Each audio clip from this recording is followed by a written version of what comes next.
I pozdrav svima ljudi, dobrodošli u još jedan moj video klip.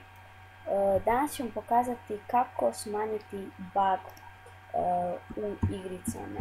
Naprimjer, hajmo sad da vam dam jedan primjer. Ja sam napravio sve lepo kuću, kreativu, to ćemo da snimimo u sljedećem videu, ćete sve vidjeti. Ovako, ako vam buga i ako naprimjer čekaj, ja sad namestim koliko treba da bude i sve to. Znači, ako vam baga ovako, znači da ništa ne možete da pomerite, znači to. Ako želite da smanjite bugovima i lag u igricama, u igrici Minecraft, vi lepo idete na ovo i idete opcije, kliknete tu i pojavit će vam se ovako. Ići ćete na video podešavanja, a ako vam je na engleskom, onda kliknete na jezik ovdje langue i nađete među zadnjima, idete zadnje i naći ćete srpski.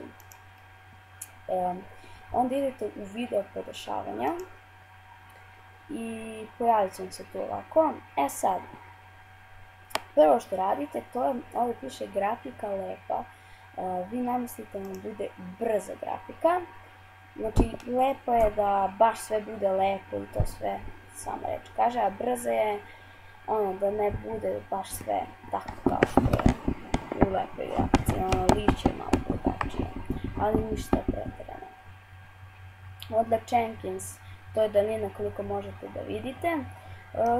Ja stavim to na 2, sasvim mi je dovoljno da stavite na 5, na primjer Jenkinsa, ja stavim na 2. Onda ispod ima FPS, ja to stavim na ne morate baš na 10 FPS-a, ali eto, ja ću sad na primjer 10.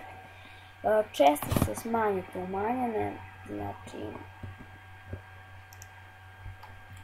onda oblake isključite i to je to. Ja pošto sad snimam, to meni neće da bude nešto baš bolje, ali vama će to sigurno da bude bolje. Ljudi, hvala što ste pogledali ovaj video, znači ovo je jedna od opcija da smanjite lag u igrama. Ja sad kad prestanem sa snimanjem, vidjet ćete, dobro, vi nećete možda vidite, ali da vidite kako to mnogo tečnije radi. Znači samo umanjite kontrole, znači grafiku, sve to. Evo sad ćemo vidjeti kako to na brzoj grafici. Eto kako na brzoj, a na lepoj grafici, znači ništa posebno. Eto, tako. Znači, ništa posebno.